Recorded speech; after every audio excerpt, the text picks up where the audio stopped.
Hello everyone, कैसे हैं आप सब। स्वागत है आपका आपके अपने YouTube channel computer education by Poonam. और आज मैं आपके लिए लेकर आई हूँ ट्रिपल सी से रिलेटेड क्वेश्चंस, जो कि ये आज आपकी थर्ड सीरीज़ है। इससे पहले भी मैं 2 सीरीज़ करा चुकी हूँ, तो लगभग मैं 40 क्वेश्चन करा चुकी हूँ और आज भी मैं 40 क्वेश्चन ही आपको कराने वाली हूँ। तो आज देख लेते हैं फिर कौन कौन से क्वेश्चन। बहुत इंपॉर्टेंट सीरीज़ होने वाली हैं, तो आप इसको ध्यान से देखिएगा। और ये क्वेश्चंस बहुत इंपॉर्टेंट्स है, जो कि मैंने ढूंढ कर निकाले हैं आप लोगों के लिए, ताकि आपके लिए बेनिफिशियल हो सके। तो चलिए, चैनल को सब्सक्राइब जरूर कर लीजिए ताकि आपको नोटिफिकेशन टाइप से मिल सके, ठीक है। तो फिर देख लेते हैं। सबसे फर्स्ट क्वेश्चन आपके सामने यहाँ पे दिया हुआ है कि which of following is a scientific computer language. तो इनमें से पूछा गया है कि जो साइंटिफिक कंप्यूटर लैंग्वेज होती है वो कौन सी है। क्या बेसिक, कोबॉल, फोरट्रेन और पास्कल। तो ये चारों आपके लैंग्वेज यहाँ पर दी हुई है। तो इसमें से जो आपकी जो साइंटिफिक कंप्यूटर लैंग्वेज होती है वो कौन सी होती है, वो होती है आपकी फोरट्रेन, ठीक है, जो साइंटिफिक लैंग्वेज होती है। इसके अलावा आपके पास यहाँ पे 3 लैंग्वेज और दी हुई है, तो इसके बारे में भी जान लेते हैं। मैं आपके लिए इन्फॉर्मेशन लेके आई हूँ। तो इसमें क्या है कि सबसे पहले जैसे बेसिक है, जो बेसिक होती है, इसकी जो फुल फॉर्म होती है beginners all purpose symbolic instructions code. ये उन लोगों के लिए होती है जो बिगनर्स होते हैं, जो स्टार्टिंग से मतलब उसको कर रहे हैं, लैंग्वेज सीख रहे हैं, तो उनके लिए बेनिफिशियल होती है। नेक्स्ट नंबर 2 आता है आपके पास यहाँ पे कोबॉल। कोबॉल की फुल फॉर्म होती है कॉमन बिजनेस ओरिएंटेड लैंग्वेज। ये उन लोगों के लिए होती है जो कि बिजनेस ओरिएंटेड लैंग्वेजेस के अकॉर्डिंग वर्क करना चाहते हैं, उनके लिए बेनिफिशियल होती है।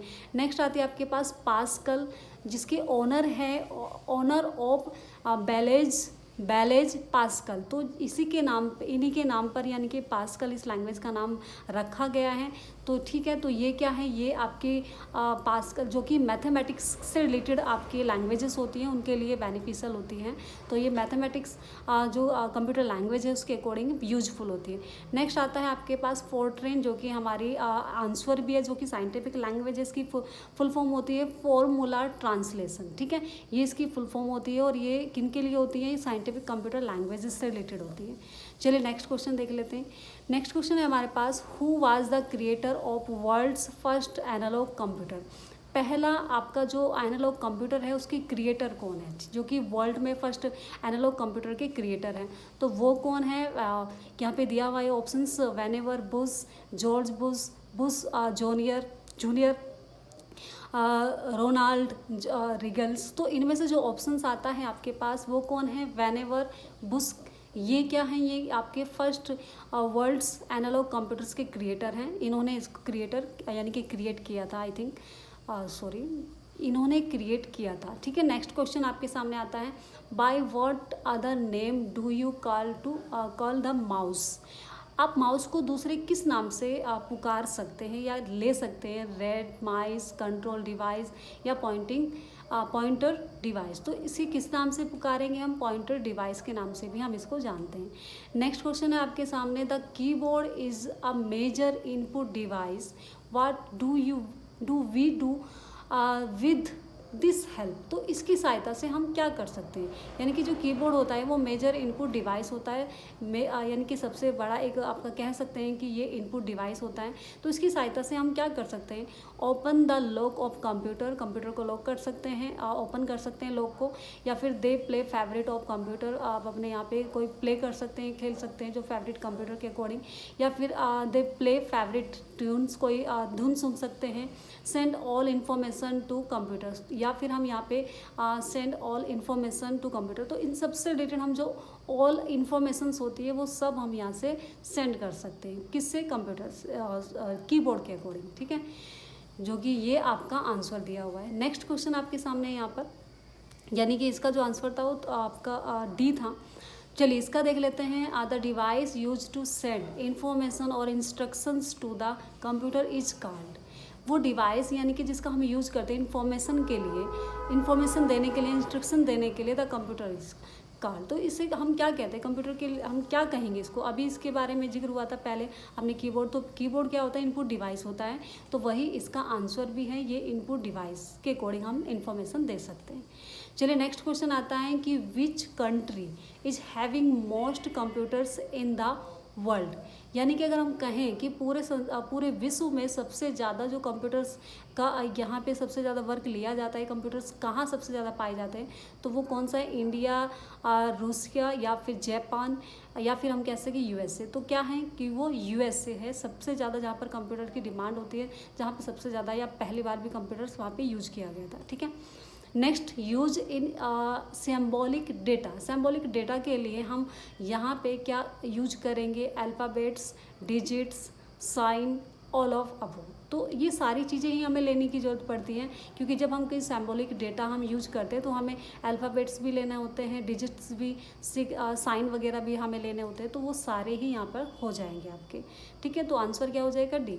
नेक्स्ट क्वेश्चन आता है आपके पास, means of GUI is guide user interface. ठीक है, तो यहाँ पे क्या हो जाएगा? ये इसकी फुल फॉर्म है, क्या ये सही है?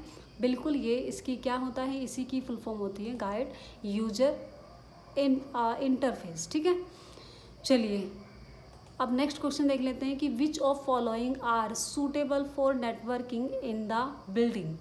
जो कि हम बात कर रहे हैं कि यहाँ पर एक ऐसा नेटवर्क है जो जैसे नेटवर्किंग हम बात कर रहे हैं, जो कि बिल्डिंग नॉर्मली एक कम से कम एक बिल्डिंग में ही जिसका नेटवर्क यूज होता है, यानी कि एक रेंज होती है जो कि पूरी बिल्डिंग में कवर होती है, तो वो कौन सी होती है? ठीक है, तो उसका आंसर क्या होगा यहाँ पे? वैन, मैन, लैन या फिर पेन। तो इसका जो आंसर होगा वो क्या होगा? लैन होगा। लैन की फुल फॉर्म क्या होती है? चलिए देख लेते हैं। यहाँ पे देखिए, सबसे पहले मैंने सभी की फुल फॉर्म यहाँ पर दी हुई है, तो हम देख लेते हैं कि सभी की फुल फॉर्म क्या है। वैन की देख लेते हैं कि वाइड एरिया नेटवर्क, ये इसकी फुल फॉर्म होती है। मैन की फुल फॉर्म होती है मेट्रोपॉलिटन एरिया नेटवर्क। और लैन की जो कि हमारे पास क्वेश्चन में पूछा गया है, तो लोकल एरिया नेटवर्क, जो कि ओनली एक बिल्डिंग कंप्लीट एक बिल्डिंग के अकॉर्डिंग वहाँ पे पूरा पर्पस वो नेटवर्क रेंज होता है आपका। PAN, personal area network. अगर हम बात करें कि यहाँ पे क्या है कि ये जो एरिया नेटवर्क्स होते हैं आपके, जो कि अगर हम बात करें वैन की, तो ये पूरे ही वर्ल्ड या पूरी हम कंट्री की बात करें तो उसमें कंप्लीट नेटवर्क पहुँचाती हैं। जो कि मैन के अकॉर्डिंग होता है तो पूरी एक सिटी के अकॉर्डिंग, यानी कि 50 किलोमीटर्स के अकॉर्डिंग यहाँ पे एक एरिया में क्या होता है कि नेटवर्क पहुँचाता है। लैन के अकॉर्डिंग अगर हम बात करें तो वो एक क्या है कि यहाँ पे जैसे हम बोल सकते हैं कि 150 मीटर की दूरी में वहाँ पे क्या होगा कि वो रेंज पहुंचाएगा, यानी कि 150 मीटर की दूरी में जितना भी आपकी पूरी बिल्डिंग में यहाँ पे नेटवर्किंग जा सकती है। नेक्स्ट आता है आपके पास पेन, जो कि पर्सनल एरिया नेटवर्क है, जो कि आपकी यहाँ पे कंप्लीट जिसे वाईफाई हम कनेक्शन कर लेते हैं हॉटस्पॉट ऑन करके कि हम एक दूसरे के कनेक्शन ले सकते हैं। तो इसी तरीके से ये क्या है, सिर्फ ओनली पर्सनल एरिया नेटवर्क होता है। तो ये इनकी डिटेल थी जो मैंने आपको बताई है। नेक्स्ट क्वेश्चन में देख लेते हैं, विच of the following is a scientific computer language. ये क्वेश्चन दोबारा रिपीट हो गया है, ये इसका आंसर आपको पता ही है। ठीक है, चलिए नेक्स्ट क्वेश्चन हम ले लेते हैं यहाँ पे।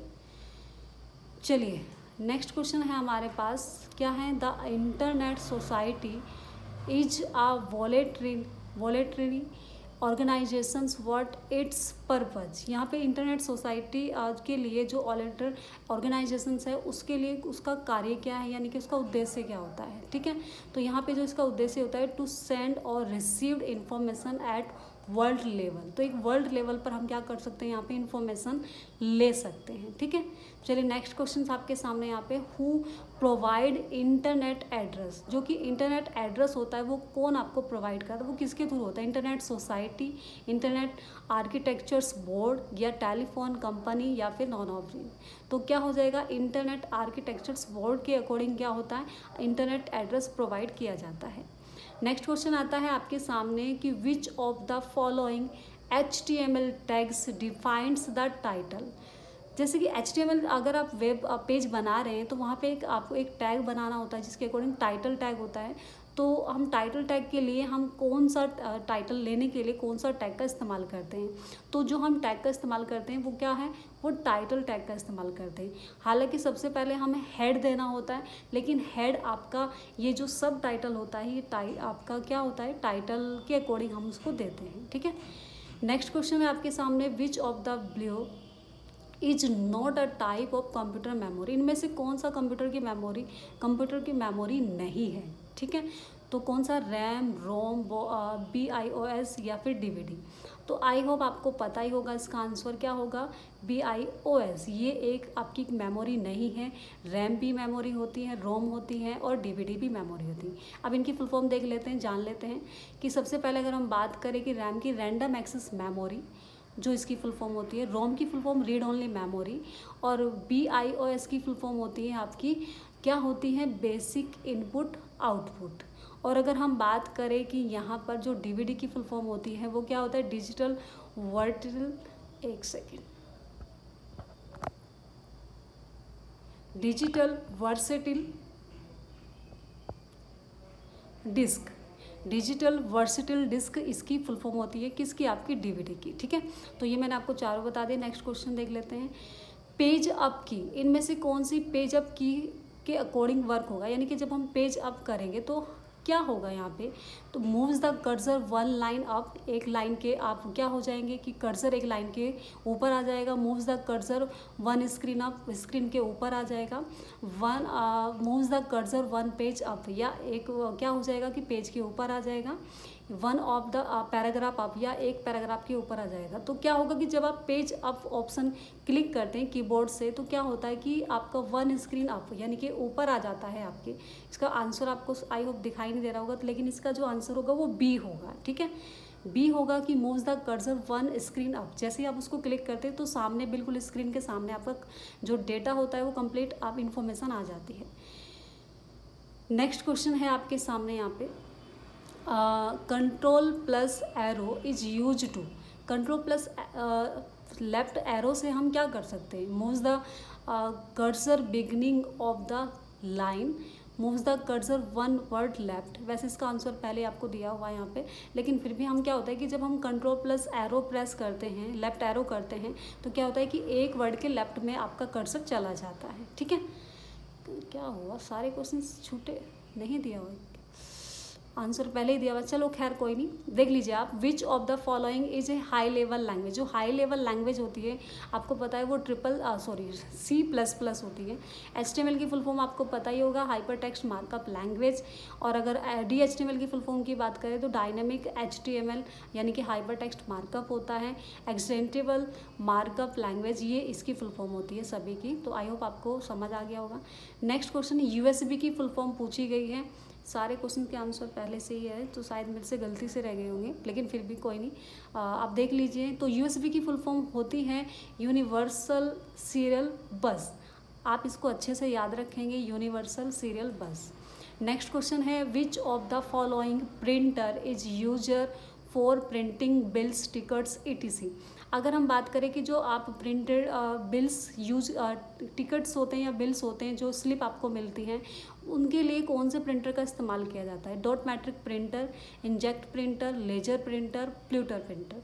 तो जो जिस प्रिंटर का हम इस्तेमाल करते हैं वो कौन सा होता है, डॉट मैट्रिक प्रिंटर, जो कि टिकट्स बिल, जैसे आप कंडक्टर वगैरह देखते हैं तो वो जो टिकट्स आपको काट के देते हैं वो किसके अकॉर्डिंग होता है, डॉट मैट्रिक प्रिंटर के अकॉर्डिंग होता है। ठीक है, नेक्स्ट क्वेश्चन, लास्ट क्वेश्चन है आपके सामने कि which one of the following is a primary storage.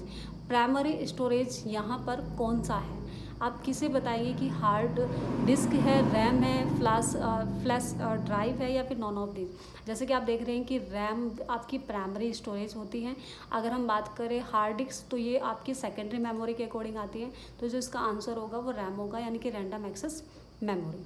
I hope questions आपने हल किए होंगे अच्छे से, और कुछ कमी लगी होगी तो कुछ कमी मुझे ये लगी है कि मैंने क्वेश्चंस कुछ आंसर आपको डायरेक्ट पता चल रहे हैं, लेकिन फिर भी मैं सिर्फ आपको यहाँ पे पढ़ा रही हूँ, कोई सीरीज ये नहीं कर रही हूँ कि आपको आंसर देना है या टाइमिंग है। मेरा काम है सिर्फ आपको ओनली यहाँ पर पढ़ाना। तो आई होप आपने क्वेश्चंस अच्छे से हल किए।